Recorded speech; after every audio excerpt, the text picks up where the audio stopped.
This little pocket pistol will shoot a matchstick with power, blast toothpicks into fruit, and lob fiery darts over 20 feet away.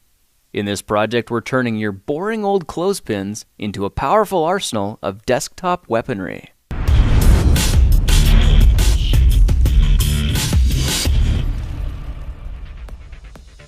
All we need for this project is some wood glue, a utility knife, and a simple clothespin. Just make sure it's the wooden kind with the metal spring. Alright, let's get started by pushing on the clothespin sideways so we can break the tension and remove the spring. Next, we'll need to hold the two wooden pieces back to back so the notches line up near the center like this. Now let's make a marking on the top piece about ½ inch from the hole and an angled marking on the bottom that we'll cut out later. Now just for convenience, I've gone ahead and filled in all the areas that'll need to be chiseled out. So grab your utility knife and carefully carve out all the areas marked in blue. The long channel we just made here is going to be 1/2 of our gun barrel. Let's go ahead and carve the other half into the bottom piece as well, then cut out a notch where we made that other mark earlier. With our two pieces cut and pressed together, you should have something that looks like this. Okay, it's time to make this permanent, so why don't we try using a dab of wood glue on a scrap piece of paper. Then carefully slide the pieces through it, giving them both an even coating. Now simply press the two sides together, wiping away any excess glue, and let it sit for a bit. After about 5 to 10 minutes, it should be just strong enough for us to attach the spring. Push one end of the spring into the inner chamber and hook the other end over the outside notch. With the spring in place, your pocket gun is finished and ready for action. All we need now are some wooden matchsticks that we could use as ammunition, and they should slide loosely into the barrel.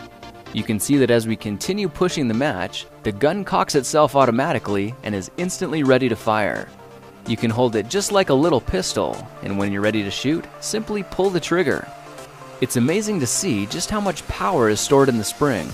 That's evident by how it slams forward in just a fraction of a second, blasting our projectile over 20 feet away. Now let's see if this can work with toothpicks as well. If we snap off one of the sharp ends, it exposes a broader surface, which just might work. Why don't we go ahead and test it out on an apple? You can see that from a distance of about 6 inches, there's just enough power to impale the surface. Of course, the closer you are, the deeper it penetrates, and it's impressive to see the results are all fairly consistent. Now I went ahead and put together a whole battery of these tabletop toys and experimented with different ways to handle and fire them. I discovered a technique for lighting the matches first, then lobbing the fiery darts high into the air, which of course should only be done outdoors and with adult supervision. If the tip of your gun looks like this, feel free to customize it so it looks a little cleaner. Another option is to carve the end back and smooth out the barrel with a drill bit. Well, now you know how to take any ordinary clothespin and turn it into a mini weapon of mass satisfaction. If you like this project, perhaps you'll like some of my others. Check them out at thekingofrandom.com. This video was sponsored by Opinion Outpost, and they want you to know there are companies out there willing to pay you just for sharing your opinion. So if you're looking for a bit of extra cash or gift cards to Amazon or iTunes, just follow the link in the description, then look for an email in the promotions tab of your Gmail account. It's free to sign up, and you'll start getting paid after completing 3 surveys.